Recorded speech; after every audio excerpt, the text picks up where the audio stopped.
तो कैसे हैं मेरे दोस्तों। एक बार फिर से आप सभी का हम स्वागत कर रहे हैं आपके अपने YouTube चैनल ज्ञान विद सचिन में एंड एप्लीकेशन ज्ञान विद सचिन में। तो दोस्तों, आज के इस कंप्लीट वीडियो में हम बात करने वाले हैं इंजीनियरिंग मैकेनिक्स के टॉप 18 इंपॉर्टेंट क्वेश्चन के बारे में। जैसा कि ऑलरेडी आप सभी को पता है कि हमने chapter wise important question discuss कर रखा है, लेकिन आप लोगों की भारी डिमांड थी कि भैया टॉप 18 इंपॉर्टेंट क्वेश्चन क्यों लाओ। तो भैया मैं टॉप 18 इंपॉर्टेंट क्वेश्चन लेकर के आ गया हूँ। फर्स्ट ऑफ ऑल दो बात बताने वाला हूँ, उसको ध्यान से सुनिएगा। पहले नंबर तो पीवाईक्यू को सॉल्व तो करिएगा, लेकिन ध्यान ये रहे कि जो लास्ट ईयर का सिलेबस था और इस बार के सिलेबस में अंतर है। सब्जेक्ट सेम है लेकिन टॉपिक कई सारे काट दिए गए हैं, तो उन एक्स्ट्रा टॉपिक को मत पढ़िएगा।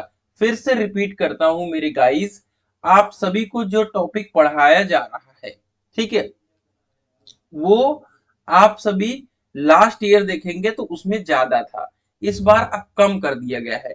तो उतना ही पढ़िए जो सिलेबस में है। ऐसा नहीं पीवाईक्यू में जो चीज है वो सिलेबस में हो, अगर पीवाईक्यू में है लेकिन अगर सिलेबस में नहीं है तो मत पढ़िए। भले वो पीवाईक्यू में है, क्यों? क्योंकि लास्ट ईयर वो उस सिलेबस में था इसलिए वो आ चुका है, लेकिन अब नहीं आएगा। दूसरी बात आप सभी को ये ध्यान रखना है कि लॉन्ग क्वेश्चन की तरफ फोकस करिए। जैसा कि आपको पैटर्न पता होगा इंजीनियरिंग मैकेनिक्स का कि 5-5 नंबर की चीजें ज्यादा पूछी जाती हैं, तो आपको यहाँ पे ध्यान रखना है कि लॉन्ग क्वेश्चन की तरफ फोकस करना है। तो चलिए आइए शुरू करते हैं आज की यह video. First of all mechanics क्या है, मैकेनिक्स का क्या लॉ है, ये 5 नंबर में आप सभी से पूछा जा सकता है। उसके बाद में बात करें सिस्टम ऑफ फोर्सेज, और इसके बहुत सारे टाइप्स होते हैं, ठीक है। तो आपके सिस्टम ऑफ फोर्सेज, उसके टाइप्स, कोप्लेनर, कनकरंट, ठीक है, उनको आपको तैयार करना होता है विथ डायग्राम। अगर आपको डायग्राम नहीं पता है तो रिप्रेजेंटेशन आपको पता होना चाहिए, नहीं अगर पता है तो बड़ी समस्या वाली बात है।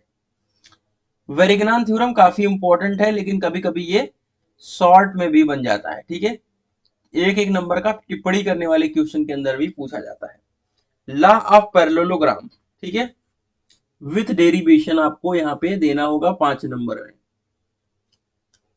ये काफी ज्यादा इंपॉर्टेंट है, ठीक है। और ट्रांसमिसिबिलिटी ऑफ फोर्सेज, ये भी आपको ध्यान रखना है, ठीक है। तो ये हो गया 3-4 क्वेश्चन। अब बात करते हैं बीम का न्यूमेरिकल। ये रिएक्शन फाइंड करने का न्यूमेरिकल हमने 1.5 से 2 घंटे के अंदर इसको पूरा करा रखा है। अगेन एक वन शॉट तैयार करूंगा किस चीज का, रिएक्शन के वीडियो का, ठीक है। तो आप सभी उसको जरूर देखिएगा। अब थ्योरी की बात करें तो types of beam and types of support, एक क्वेश्चन इसके अंदर फिक्स है, ठीक है। इस बात का आप लोग ध्यान रखें। बात करें लामी थ्योरम, तो लामी थ्योरम डायरेक्टली पूछ लेता है। इसके न्यूमेरिकल्स भी हमने करा रखे हैं, इस बात का ध्यान रखें, ठीक है। चलिए यूनिट नंबर 3 की बात करें, फ्रिक्शन। यहां से 2 क्वेश्चन आते हैं मात्र, फिक्स क्वेश्चन है, 10 मार्क्स फिक्स है। अगर मैं यहाँ पे लिख दूं 100% या अगर 200%, ठीक है, उसमें कोई भी बुराई नहीं है, यानी 100% बराबर 200%, अर्थात कहने का मतलब यह है कि जो 2 क्वेश्चन बता रहा हूं यही दोनों क्वेश्चन 100% आते हैं। यानी फ्रिक्शन, इसके टाइप, एडवांटेज, डिसएडवांटेज, कैसे कम करें, ठीक है। तो यहां से आपको 2 क्वेश्चन यानी 10 नंबर फ्री के, जिसकी 20 नंबर में बैक आती है ना, 20 नंबर पे 20 नंबर चाहिए, बैक आ जाती है। तो मैं यही कहूंगा कि फ्रिक्शन को इतना अच्छे से पढ़ लो कि यहाँ पे 5 नंबर फिक्स कर दे, ठीक है। 2 क्वेश्चन मात्र पढ़ना है और फिक्स है 10 नंबर। और मतलब ऐसा कोई पेपर नहीं जिसके अंदर ये दोनों टॉपिक आए ना, ठीक है। तो इस बात का हमारा विश्वास करिएगा।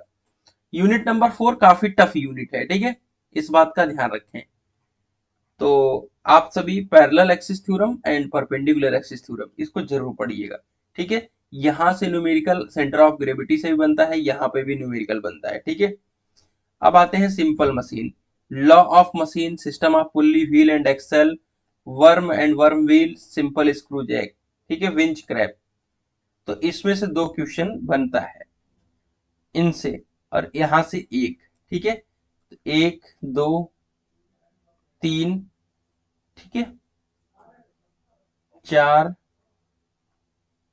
यहां पर 2 क्वेश्चन, 5, 6, 7, 8, 9,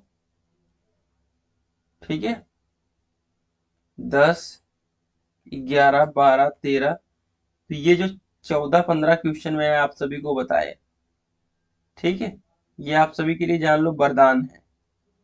ठीक है, 14-15 क्वेश्चन क्या है आपके लिए, ये वरदान है। तो इनको आप जरूर से जरूर तैयार कर लीजिएगा। बाकी चैप्टर वाइज जितने इंपॉर्टेंट क्वेश्चन थे वही लगभग आपको टॉप 15 इंपॉर्टेंट क्वेश्चन के अंदर देखने को मिलेंगे। तो ये थी टॉप 18 इंपॉर्टेंट क्वेश्चन की सीरीज। तो कैसी रही कमेंट करके बताइएगा।